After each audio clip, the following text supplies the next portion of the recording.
All right, Gus, let's discuss. We Have a Ghost. So, this is a supernatural horror comedy about a young family that moves into a haunted house and runs into a ghost. And I'm very likely to recommend it, and here's why. Okay, so a lot of times when these movies are promoted to us as a modern take on something that's familiar, it's only like a minor change that doesn't really add much to the movie. But in this movie, they do a great job of modernizing the idea. I should mention I'm going into spoilers. So when it comes to the world and how it's presented, usually when a kid character, the youngest character, discovers something unrealistic or unbelievable, it's up to that character to prove to everybody that the thing is real until maybe the very end, until people believe them, or the kid just gives up and does whatever they're gonna do. So I appreciated how in this one he was believed basically from the jump, which saves us a lot of time of headaches and deja vu and rehashed tropes. Then comes the part of modern tech and how people would question if this was CGI, and also how this moment would turn into a meme. And the most important part they got right, if nothing else, and we all know this would happen if this was a real situation, is that this meme turned into a political stance. It would turn into ghost rights. I mean, that was hilarious. I wasn't expecting that, even though I probably should have, and that was a great touch. Like that paired with the obsessive fan base and people crossing the line when it comes to that, that was a great touch. So that shows great insight from the writer's part. Even though I'm aware this is an adaptation of Jeff Mana's earnest book. Okay, so the world setting was great. Another thing that was great was the CIA getting involved and not believing it or taking it seriously until it became a viral sensation and their hands were forced.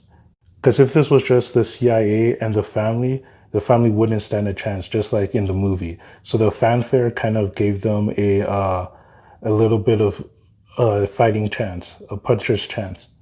Now, when it comes to the family, that was great too. You can tell the mother is a bit passive. She doesn't like to involve herself too much. The father is more of the leader, I guess, in terms of his willingness to take lead and using his charisma to kind of keep that going, as well as pursuing his big dreams, which is the cause of strife between him and the youngest son. Which makes sense, right? Because we think the world of our guardians or parents, especially as kids, we rely on them. They're our heroes. So to see that constant failure and to keep going through uh, ruin the image his younger son had of him. Whereas the older brother is more focused on himself and has probably been going through this already for a while, so he's kind of used to it. He's got other things to worry about. But it's great to see that the family, despite their differences, they still love each other regardless, even if they don't always show it. Even seeing the little efforts, like the dad trying to get him to dance with him, or with the boy making slight remarks at the dad, digging at his failures, and the brother trying to play peacemaker. There's a loving dynamic, and it's not perfectly happy, so which is really realistic. Now, the last relationship I want to look at is him and his friend and how they developed that romance. What I love most about what the director did here was not making it the focal point of the story. Like it was a definitive part of the story, but it didn't drive or take over the story. Props to the director for the tone of the movie, knowing how to organically flow between different genres, going from a horror to drama, comedy, drama, action, making it interesting and not forced.